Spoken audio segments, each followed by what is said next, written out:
কি বাবা রংপুর, সেই কি বাবা রংপুরে কাজে খাটছে। পরপর 3টা ম্যাচে ডাব্বা মারছে রংপুর। বলছিলাম না ওই যে লঞ্চে ধাক্কা দিও না, তারপর যার যার অবস্থান থেকে পালাও, সেই পোস্টগুলো এখন কই? পরপর 3 ডাব্বা। এখন Fortune Barishal number 1 team, number 1 team থেকে কোয়ালিফায়ার 1 নিশ্চিত করব ফরচুন বরিশাল। লঞ্চে ধাক্কা লাগছে, যার যার অবস্থান থেকে পালাও। বরিশালের লঞ্চে ধাক্কা, ওভার কনফিডেন্স, কিচ্ছু ভালো না বাবা বরিশাল। কিন্তু চিটাগাং আনবিটেন খেলছে, 5 উইকেটে জয় পাইছে চিটাগাং।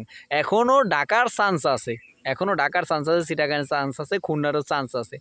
বরিশাল সর্বোচ্চ খেলা খেলছে এবারকে টুর্নামেন্টে, শুধুমাত্র রংপুরের সাথে 2টা ম্যাচ আনবিলিভভাবে হারছে, ঠিক আছে। কিন্তু এখানে রংপুরের টানা 3 হার, টানা 8টা ম্যাচ জিততা, আরে বাবা রে বাবা, উঠতে আছে কি, উঠতে হলো পোস্টের পর পোস্ট সামাজিক যোগাযোগ মাধ্যমগুলায় এমন পর্যায়ে ছড়ায়া গেছে যে যে বরিশালের লঞ্চে ধাক্কা লাগছে, যার যার অবস্থান থেকে পালাও।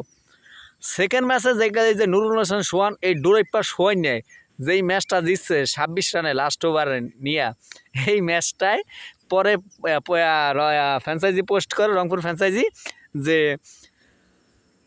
পোস্ট ডিলিট করো, তা না হইলে সমস্যা হইব। এখন বরিশালের কি করা উচিত, বা বরিশালের ফ্র্যাঞ্চাইজির লেখা কী করা উচিত, যে চিটাগাঙ্গার রংপুরে খাইয়া দিছে দুর্বল